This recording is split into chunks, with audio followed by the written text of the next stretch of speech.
দান করলে খুশি হয় কে? সাদাকা করলে খুশি হয়ে যায় কে? যাকাত দিলে খুশি হয় কে? দে যাকাত তোরা দে রে যাকাত, তোর দিল খুলবে পরে আগে খুলুক হাত। দে যাকাত তোরা দে রে যাকাত। পড়েন আমিন। আপনার দিল পরে খুলবে, আগে খুলতে হবে কি? হাত। আল্লাযীনা ইউনফিকুনা ফিস সাররাই ওয়াদ দাররা। আল্লাহ বললেন আমার মুত্তাকি বান্দার প্রথম গুণ, আল্লাযীনা ইউনফিকুনা ফিস সাররাই ওয়াদ দাররাই ওয়াল কাযিমিনাল গায়যা ওয়াল আফিনা আনিন নাস ওয়াল্লাহু ইউহিব্বুল মুহসিনিন। সুবহানাল্লাহ পড়ো। আল্লাযীনা ইউনফিকুনা ফিস সাররাই ওয়াদ দাররা। আমার মুত্তাকি বান্দারা সচ্ছল অসচ্ছল উভয় অবস্থায় দান করে। যখন তাদের কাছে বেশি টাকা থাকে তখন তারা বেশি দান করে, যখন কম থাকে কম দান করে, কিন্তু দান করে। ঠিক কিনা? দান করার ধারাবাহিকতা কখনো থামায় না। এখন আপনি সচ্ছল, অনেক টাকা তো বেশি দেন, এক সময় অর্থের টানাপোড়েন যাচ্ছে, সমস্যা যাচ্ছে, তো ওই সময় কম দেন। বছরে আপনি অবস্থা ভালো থাকলে 10,000 টাকা সাদাকা করেন, যখন অবস্থা খারাপ 10 টাকাও কি সাদাকা করা যাবে না? তার মানে ইনফিকুনা ফিস সাররাই ওয়াদ দাররা, সুখে দুঃখে সব সময় যে দেয় তার নাম মুত্তাকি। সুখে দুঃখে সব সময় যে দেয় তার নাম মদিনার সমাজে, মদিনার সাহাবীদের মধ্যে সবচেয়ে গরীব সাহাবী ছিলেন সাইয়েদনা বেলাল রাদিয়াল্লাহু তাআলা আনহু। নিজের লজ্জাস্থান ঢাকার কাপড়টা ছাড়া তার কাছে দ্বিতীয় কোনো কাপড় ছিল না। সকালে যদি খাবার পেত, দুপুরে খাবার ছিল না, দুপুরে পেলে রাতের জন্য ছিল না, আজকে খাবার থাকলে কালকে নাই। মদিনার সবচেয়ে গরীব সাহাবী বেলাল রাদিয়াল্লাহু তাআলা আনহু, লজ্জাস্থান ঢাকার জন্য শুধু একটা জামা ছিল, গায়ে দেওয়ার মতো কোনো জামা নাই। এই সাহাবীর মতো গরীব কোন সাহাবী মদিনার জমিনে নাই। এই বেলাল রাদিয়াল্লাহু তাআলা আনহুকে বিশ্বনবী ডেকে বললেন, ইয়া বেলাল আনফিক ইয়া বেলাল লা তাখশা মিন যিল আরশি ইকলালা। ও বেলাল, আল্লাহর রাস্তায় দান করো, কারণ আমার আল্লাহর ধনভাণ্ডারের কমতি নাই। সাইয়েদনা বেলাল রাদিয়াল্লাহু তাআলা আনহু সবচেয়ে গরীব। শুনতেছেন? বুঝতেছেন? সবচেয়ে গরীব। ডাউন পার্টটা ঢাকার মতো একটা গার্মেন্ট ছিল, একটা কাপড়, এটা পেঁচায় আসতো, নামাজ পড়তো। গায়ে রাখার মতো কোনো জামা নাই, আর খাবার দাবার টাকা পয়সা বলতে নাই। ওই সাহাবীরে বিষ্ণু ইসলাম বললেন, আনফিক বেলাল, বেলাল তুমিও দান করো, তুমিও দাও, দানের হাতকে প্রশস্ত করে দাও। আনফিক ইয়া ইবনা আদম উনফিক আলাই, হে বনি আদম দাও, দিলে আমি তোমারে দেব। যারা দান করে বেশি তাদেরকে দেয় কে? আল্লাহ। দিলেই আসবে, না দিলে আসে না। আপনি দেন, দেখবেন আসতে শুরু করছে। এটাই সিস্টেম। দিলে কমে না, না দিলে কমে। সুবহানাল্লাহ পড়ে। উদাহরণ হিসেবে বোঝেন, আপনার হাতে 5 কেজি ওজনের একটা জিনিস দেয়া হলো, আপনি এটারে ধরে রাখছেন। এটারে ধরে রাখলে আর কিছু নিতে পারবেন? এটারে দিয়ে দিলেই না আরেকটা ধরতে পারবেন? ঠিক কিনা? 5 কেজির এটা হুজুরে দিয়ে দিলাম, এরপরে কেউ আমার 20 কেজি দিলে ওইটা ধরবো, ওইটা আবার আরেকজনকে দিব, এরপরে আরেকজন 30 কেজি দিলে ওইটারে ধরবো। কথা বলেন, কথা বলেন, কথা বলেন। এজন্য আল্লাহ বললেন, ইনফিকুনা ফিস সাররাই ওয়াদ দাররা। আমার মুত্তাকি বান্দার প্রথম গুণ, তারা সুখে দুঃখে সব সময় দান করে, দানের ধারাবাহিকতা সব সময় অব্যাহত রাখে। যারা সুখে দুঃখে সচ্ছল অসচ্ছল সব অবস্থায় দান করে, তাদের নাম হলো মুত্তাকি। মুত্তাকিদের প্রথম বৈশিষ্ট্য দান করে। আপনারা দান করেন তো? কিশোরগঞ্জের ভাইয়েরা সবাই করেন? করেন তো? Take it as a reminder. আজকের এই আলোচনাটা একটা রিমাইন্ডার হিসেবে নেন। যাদের দান করতে একটু সমস্যা, মনে থাকে না, অলসতা বা একটু কিপটামির মনোভাব আছে, এই কিপটামি কৃপণতা ভুলে যান, দেন। দেন না একটু, আপনারা দিবে কে? বিশ্বাস হয়? দিলে বাড়ে, দিলে না দিলে কমে, কারণ আপনি দিলে আপনারে দিবে কে? তবে গোপন অবস্থায় দেওয়াটা উত্তম।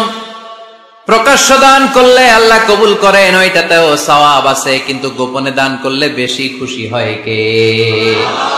গোপনে দান করলে আল্লাহর রাগ ক্রোধ কমে যায়। আপনার কোনো পাপের কারণে আল্লাহ যদি আপনার উপর রেগে থাকে, আপনি গোপনে কিছু দান করে দেন, ওই রাগটা মুহূর্তেই ঠান্ডা হয়ে যাবে। 7 শ্রেণীর ব্যক্তিকে আল্লাহ তাআলা আরশের নিচে ছায়া দিবে কিয়ামতের দিন, যেদিন আকাশের সূর্যটা মাথার কাছে চলে আসবে, জমিনটা তামার জমিন হয়ে যাবে, তৃষ্ণায় মানুষের জিহ্বা বের হয়ে কুকুরের মতো নাভির সামনে ঝুলতে থাকবে, সূর্যের প্রচন্ড কিরণ আর তাপে মাথার মগজগুলো গলে গলে নাকের ছিদ্র আর কানের ছিদ্র দিয়ে ভাতের মাড়ের মতো টপ টপ করে বেয়ে বেয়ে পড়বে। আল্লাহর আরশের ছায়া ছাড়া সেদিন আর কোনো ছায়া থাকবে না। বিষ্ণু বললেন 7 শ্রেণীর ব্যক্তিকে আল্লাহ তাআলা সেদিন আরশের নিচে ছায়া দিবে। তার মধ্যে থেকে 1 শ্রেণীর ব্যক্তি, কিশোরগঞ্জের ভাইরা খেয়াল করে শুনেন, তার মধ্যে 1 শ্রেণীর ব্যক্তি হচ্ছে রাজুলুন তাসাদ্দাকা বিসাদাকা ফাআখফাহা। 1 শ্রেণীর ব্যক্তি হচ্ছে ওই ব্যক্তি যে গোপনে আল্লাহর জন্য দান করে। আচ্ছা, লা তা'লামু শিমালুহু মা তুনফিকু ইয়ামিনুহু, এমন গোপনে এসে আল্লাহর রাস্তায় দান করে দেয়, তার ডান হাত কি দান করেছে বাম হাত টের পায় না। ডান হাত কি দিল, বাম হাত দেখে নাই। অন্য মানুষ জানা তো দূরের কথা, এই গোপন দান আমার আল্লাহর কাছে খুব প্রিয়। এজন্য একটু দান করার অভ্যেস করেন, অল্প করে করেন। আজকে যে এই 5 টাকা দান করে দেন মসজিদে, 2 টাকার নোট থাকলে দান করে দেন। দান করতেই হবে, কারণ মুত্তাকি হতে চাইলে এই দানের ধারাবাহিকতা কন্টিনিউয়াসলি এটা রাখতে হয়, এটা থামানো যায় না। সময় ভালো বেশি দিলাম, সময় খারাপ কম দিলাম, কিন্তু দিতে হবে। রাজি আছেন? আল্লাকা সিররুন ইনদাল্লাহ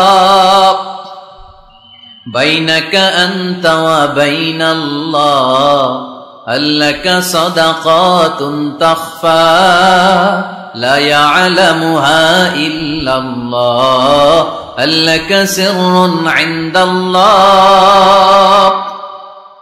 বাইনাকা আনতা ওয়া বাইনাল্লাহ, আল্লাকা সাদাকাতুন তাখফা লা ইয়ালামুহা ইল্লাল্লাহ। সুবহানাল্লাহ। আল্লাকা সিররুন ইনদাল্লাহ, তোমার আর তোমার আল্লাহর মাঝে কোনো গোপন আমল আছে নাকি যেটা আল্লাহ ছাড়া কেউ জানে না? জীবনে আমাদের প্রত্যেকের এমন কিছু গোপন আমল, ইবাদত আর দান সদকা করা দরকার যেটা দুনিয়ার কেউ জানে না, জানে আমার রব আর জানি আমি। এরকম দান থাকার দরকার আছে না নাই? তোমার জীবনে এমন কোন গোপন সাদাকা আছে নাকি যেটা আল্লাহ ছাড়া কেউ দেখেনি? এই গোপন সাদাকাটা আল্লাহ খুব পছন্দ করে। এখানে মাদ্রাসা, আজকে আমার ভাই অমুক ভাই দিবেন 2 লক্ষ টাকা, বলেন মারহাবা।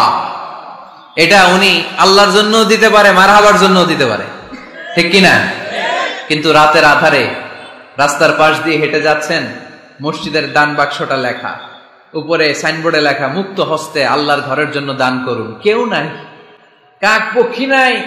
রাত বাজে 2টা, হঠাৎ করে পকেট থেকে 1000 টাকার বা 100 টাকার কচকচে নোটটা আপনি দান করে দিলেন। ওই দানটা 1 কোটি টাকার দানের চেয়েও বড় দান। কারণ দুনিয়ার কেউ তখন দেখে নাই, দেখেছে কে? কেউ যেটা দেখে না সেটা দেখে কে? কেউ যেটা জানে না সেটা জানে কে?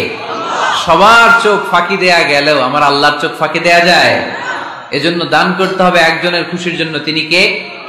এজন্য রাব্বুল আলামিন বলেন, মাসালুল্লাযীনা ইউনফিকুনা আমওয়ালাহুম ফি সাবিলিল্লাহি কামাসালি হাব্বা আমবাতাত 7 সানাবিলা ফি কুল্লি সুমবুলাতিন মিআতু হাব্বা ওয়াল্লাহু ইউদাঈফু লিমান ইয়াশা ওয়াল্লাহু ওয়াসিউন আলীম। সুবহানাল্লাহ পড়েন।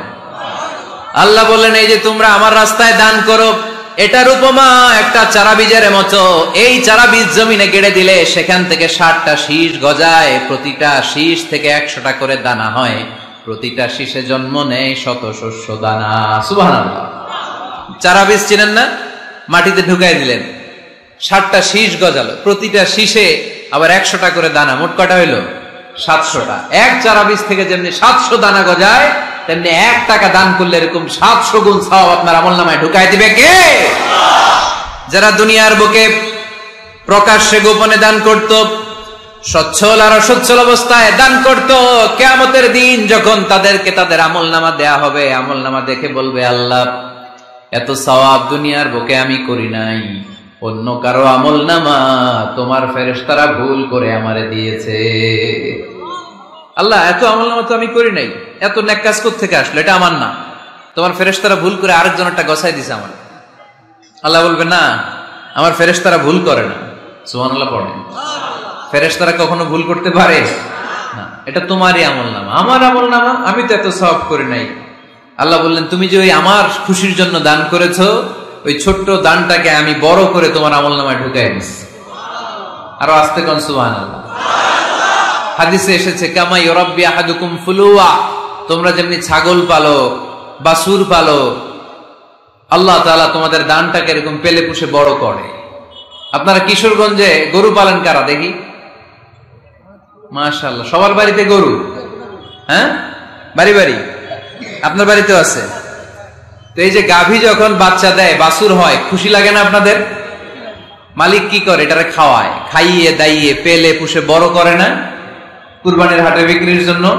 আল্লাহ বললে তুমি যে ওই ছোট্ট দান করেছো, তোমার এই ছোট্ট দানটা আমি ওইটারে খাইয়ে দাইয়ে পেলে পুষে বড় করে উহুদ পাহাড়ের সমান করে তোমার আমলনামায় ঢুকিয়ে দিয়েছি। এজন্য আল্লাহ বললেন আল্লাযীনা ইউনফিকুনা ফিস সাররাই ওয়াদ দাররা, মুত্তাকিদের প্রথম গুণ সচ্ছল আর অসচ্ছল উভয় অবস্থায় আল্লাহর জন্য তারা দান করে। সুবহানাল্লাহ।